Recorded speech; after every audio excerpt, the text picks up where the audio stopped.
দক্ষিণ করিমগঞ্জে টিএমসি প্রার্থী আজিজ আহমদ খান রানু প্রাক্তন বিধায়কের প্রার্থীত্বে পাল্টাচ্ছে চিত্র। অন্তিম পর্বে মাস্টার স্ট্রোক মমতা ব্রিগেডের। আরও একবার রাজনৈতিক পথ পরিবর্তনের লক্ষণ দক্ষিণ করিমগঞ্জে। তৃণমূল কংগ্রেসের তৃতীয় প্রার্থী তালিকা চমকে দিল দক্ষিণ করিমগঞ্জবাসীকে। শ্রীভূমি জেলার উত্তর এবং দক্ষিণ করিমগঞ্জে প্রার্থী ঘোষণা করল বাংলার শাসক দল তৃণমূল কংগ্রেস।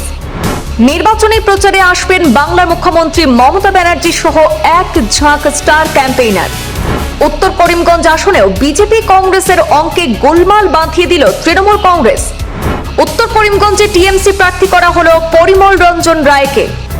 আজিজ আহমদ খান রানুর তৃণমূল প্রার্থীত্বে ত্রিমুখী লড়াইয়ের ক্ষেত্রে পরিণত হতে যাচ্ছে দক্ষিণ করিমগঞ্জ।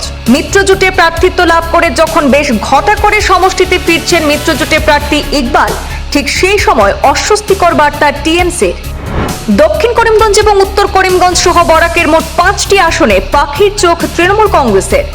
রাজ্যসভা সাংসদ সুস্মিতা দেবের নেতৃত্বে আসাম বিধানসভা ভোটে লড়ছে মমতা ব্রিগেড।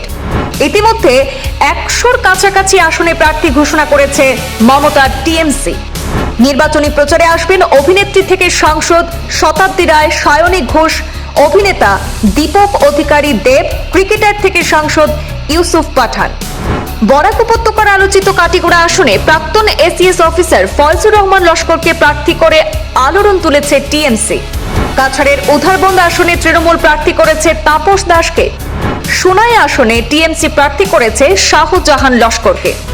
কাছাড়ের 3টি এবং শ্রীভূমির 2টি আসনে প্রার্থী দিয়ে বিজেপি কংগ্রেসকে আটকে দেওয়ার ছক মমতা শিবিরের। বরপেটার মান্থিয়া আসনে কংগ্রেস থেকে বহিষ্কৃত বিধায়ক শেরমান আলী আহমদকে প্রার্থী করে বাজিমাতের ছক টিএমসি। অসম রাজনীতিতে জাঁকিয়ে বসেছে তৃণমূল কংগ্রেস। হেমন্ত সরকারের আমলে তৃণমূলের প্রতিনিধি দলকে লাঞ্ছিত হতে হয়েছিল আসামের রাজনীতিতে অংশীদার হতে এবার বাছা বাছা আসনে প্রার্থী দিয়ে ময়দানে ঝাঁপালো টিএমসি।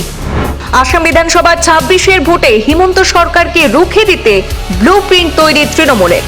প্রায় 20 জন স্টার ক্যাম্পেইনারদের নিয়ে প্রচারে ঝড় তুলতে আসবেন সাংসদ অভিষেক ব্যানার্জিও। সব মিলিয়ে দক্ষিণ করিমগঞ্জে তৃণমূল কংগ্রেসের এই প্রার্থী ঘোষণা শুধু একটি রাজনৈতিক সিদ্ধান্ত নয়, এটি আসন্ন নির্বাচনের আগে পুরো সমীকরণ বদলে দেওয়ার ইঙ্গিত। বাংলার মুখ্যমন্ত্রী মমতা ব্যানার্জির কৌশল এবং সুস্মিতা দেবের সাংগঠনিক তৎপরতা মিলিয়ে বরাকের মাটিতে নতুন লড়াইয়ের মঞ্চ প্রস্তুত। এখন নজর একটাই, এই নতুন সমীকরণ কি ভোট বাক্সে বড় পরিবর্তন আনবে, নাকি পুরনো শক্তির দাপটে শেষ পর্যন্ত নির্ধারণ করবে ফলাফল?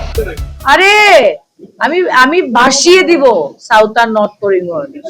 শাইনি ঘোষ আসবে, ইউসুফ পাঠান আসবে, শাইনি ঘোষ আসবেন, ইউসুফ পাঠান আসবেন, কাকুরি দস্তিদার, শতাব্দী রায়, মহুয়া মৈত্রা, যাকে যাকে রানু খান সাহেব আর পরিমলদা বলবে আমি নিয়ে আসবো, নিয়ে আসার দায়িত্ব আমার।